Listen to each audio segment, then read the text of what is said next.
கூட்டணி விட்டு வெளியேறி இருப்பாரா அப்படிங்கிறது. கூட்டணி விட்டு வெளியேறிக்கவே மாட்டார், எந்த குழப்பம் இல்ல. அவர் நேத்து தீர்மானங்கள்லயே முதல் தீர்மானமே திமுக கூட்டணியை வெற்றி பெற செய்யணும் அப்படின்னு தான் போகுது. அதற்கப்புறம் இன்னைக்கு காலையில சொல்லும் போதே நாங்க ராஜ்யசபா சீட்டு பிராக்டிகலி சாத்தியமில்லை எங்களுக்கு தெரியும். 2028 பத்தி தான் பேசிட்டு இருக்கோம்.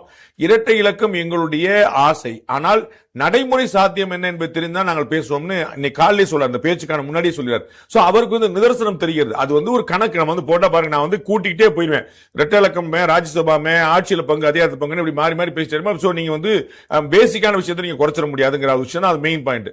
ஆனா அவருக்கு நிதர்சனம் தெரியும். கூட்டணி விட்டு வெளியே போக மாட்டாருங்கிறதுல எந்த குழப்பம் இல்ல. புதுச்சேரியை பொறுத்தளவுக்கு அவர் நாங்க 3 தொகுதிக்கு வேட்புமனு தாக்கல் பண்ணியிருந்தாலும் அவருக்கு பொது தொகுதி தான் போட்டிடுவாங்கிற மாதிரி இருந்தாலும் இன்னமும் குரல் இருந்தாலும் காங்கிரஸ் திமுக வேண்டுகோள் விடுத்ததுக்கு வாபஸ் வாங்குற வரைக்கும் பொறுமையா இருங்க, நம்ம கேட்டு பேசலாம். 2 கம்யூனிஸ்ட் கட்சிகளுக்கு இல்லன்னு ஆயிருச்சு. விடுதலை சிறுத்தைகளுக்கு ஒரு தொகுதி ஆயிருக்கு. இப்போதைக்கு ப்ராமிஸ் பண்ணிருக்காங்க. அதுவுமே உண்டா இல்லையாங்கிறது தெரியும். நம்ம வாபஸ் வாங்குற வரைக்கும் அது கணக்கு இருக்கு. நான் காங்கிரஸ் நாங்க விட்டு கொடுக்க மாட்டோம், வேணா உங்க கோட்டால விட்டு கொடுங்க அப்படிங்கிற மாதிரி பேசினாங்க. விடுதலை சிறுத்தைகள் நாங்க விட்டு கொடுக்கணும் அப்படின்னு காங்கிரஸ் பாடி ஏற்கனவே அவங்க சீட்டு கம்மியாயிட்டு இருக்கேன்னு கவலை அவங்களுக்கு.